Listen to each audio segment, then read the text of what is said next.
Hello my dear student, I am your teacher from your SS convent school Bhopia Mau Pratapgarh.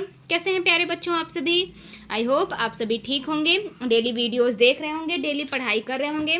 So my dear student, जो भी channel को देख रहे हैं चैनल को सब्सक्राइब करें। और आपको पता है कि कैसे करना है। आपको यूट्यूब पर जा कर के अपने स्कूल का नाम सर्च करना है, वहाँ पर आपके स्कूल के सारे सब्जेक्ट के लिंक आ जाएंगे। तो आपको अपने चैनल को सब्सक्राइब करना है और जो भी आपको विषय देखना है वहाँ पर आप सर्च करेंगे तो वो भी आपको मिल जाएगा।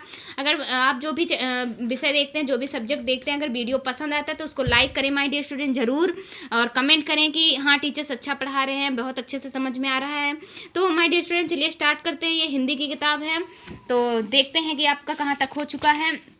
तो पहला और दूसरा चैप्टर आपका फिनिश हो चुका है माय डियर स्टूडेंट, प्यारा देश हमारा। और पार्ट 2 पश्चाताप आपने पढ़ा, जो कि आपका फिनिश हो चुका है। तीसरे पार्ट की तरफ चलते हैं। बचत है, पार्ट 3 का नाम है बचत। तो बचत के बारे में पढ़ लेते हैं माय डियर स्टूडेंट। आप लोग भी अपनी किताब और पेंसिल लेके बैठ जाइए। मैं जो पढ़ाती चल रही हूँ आप भी उसको पढ़िए, उसके बाद नेक्स्ट टाइम आप रिवाइज कर लीजिएगा। तो चलिए चलते हैं। पार्ट 3 है बचत।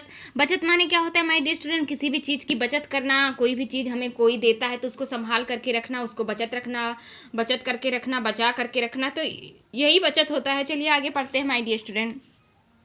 कनक अपने माता पिता के साथ केरल के एक गांव में रहती थी।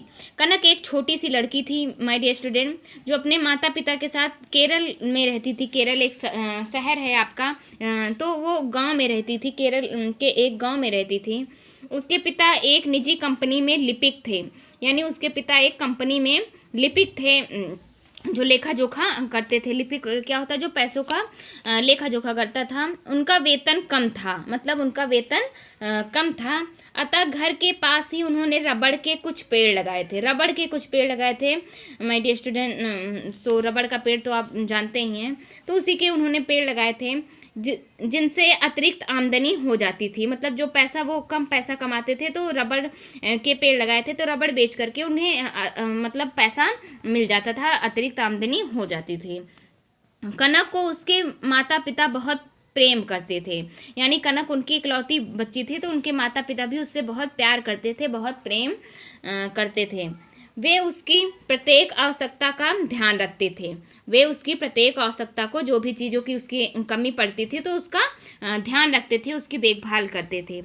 पापा वेतन लेकर घर आते तो सबसे पहले कनक से पूछते, मतलब जब जिस दिन उनको सैलरी मिल जाती, जिस दिन वेतन मिल जाता, तो जब घर पहुंच जाते तो वो सबसे पहले किससे पूछते थे? अपनी बेटी कनक से पूछते थे, बेटी तुम्हें क्या चाहिए, बेटी तुम्हें क्या चाहिए। कनक भी माता पिता के स्नेह से बहुत प्रसन्न रहती थी। कनक भी अपने माता पिता का बहुत ही आदर करती थी, जो उनसे प्यार करते थे, और वो भी बहुत प्रसन्न रहती थी कि मेरे माता पिता मुझे इतना प्यार करते हैं। और वो भी अपने माता पिता से बहुत प्यार करती थी, उनका बहुत ख्याल रखती थी माय डियर स्टूडेंट।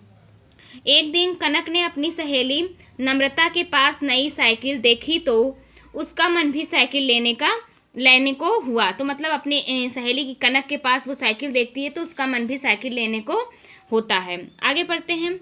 रात को सोते समय कनक ने मम्मी से कहा, रात को अपनी मम्मी के पास सोती है तो अपने मम्मी से कहती है, मम्मी से कहा, मम्मी पापा से कहकर मुझे भी एक साइकिल दिला दो ना। अपनी मम्मी से कहती है कि पापा से कह करके मुझे भी एक नई साइकिल मंगवा दो, दिलवा दो। मम्मी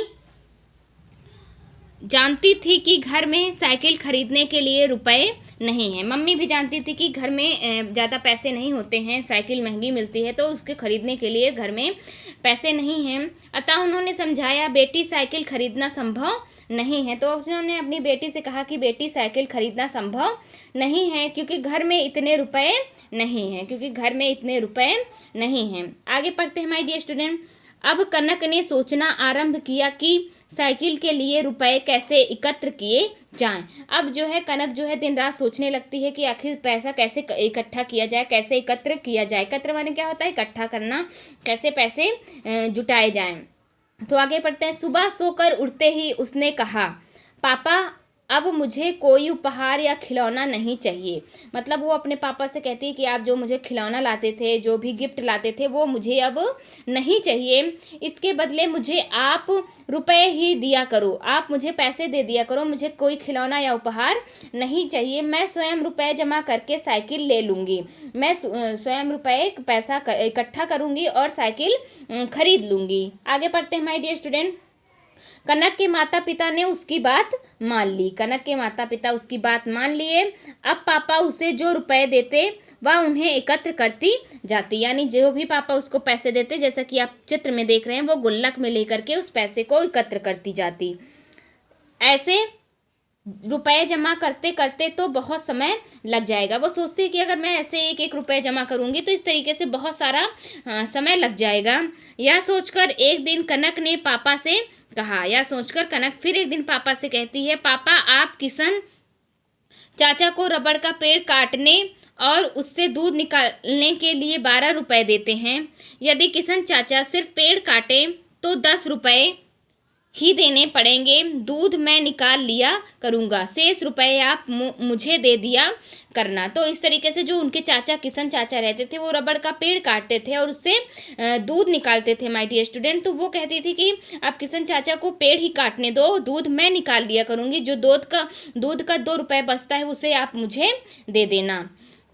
पापा ने कनक की यह बात भी मान ली। पापा ने कनक को भी यह बात मान ली। वो डेली दूध निकालने लगी। आगे पढ़ते हैं। कनक ने माँ की सहायता से दूध निकालने का काम शुरू कर दिया। मतलब अपनी माँ और कनक दोनों मिल करके साथ में एक दूसरे की सहायता करके दूध निकालना शुरू कर दिए। इसके बदले उसे रुपए मिलने लगे। इसके बदले उसे क्या मिलने लगे? पैसे मिलने लगे। कुछ दिनों पश्चात कनक ने जब रुपए गिने तो वह खुश हो गई। कुछ दिनों पश्चात जब कनक ने पैसे गिने तो वह खुश हो गई, क्योंकि साइकिल खरीदने के लिए पर्याप्त पैसे जमा हो चुके थे। क्योंकि पर्याप्त पैसे उसने अपने गुल्लक में इकट्ठा कर लिए थे साइकिल खरीदने के लिए। कनक बहुत खुश हो रही थी, लेकिन उसी दिन जब कनक विद्यालय से लौटी तो पापा को उसने उदास देखा। जब विद्यालय से लौटती है तो पापा को काफ़ी दुखी देखती है, उदास देखती है। पूछने पर मम्मी ने बताया कि तुम्हारे चाचा की तबीयत बहुत ख़राब है, लेकिन इलाज के लिए रुपए नहीं हैं। तो ऐसा मम्मी से पूछती कि आखिर पापा इतने उदास क्यों हैं। तो पापा कहते हैं कि उनकी मम्मी कहती है कि तुम्हारे चाचा की तबीयत ठीक नहीं है और उनका इलाज कराने के लिए हमारे पैसे नहीं है। तो यहाँ तक माय डियर स्टूडेंट आप पढ़िए। आगे वाला मैं नेक्स्ट वीडियो में पढ़ाऊँगी। तब तक के लिए आप कंटिन्यू पढ़ते रहिए my dear student. Till then take care.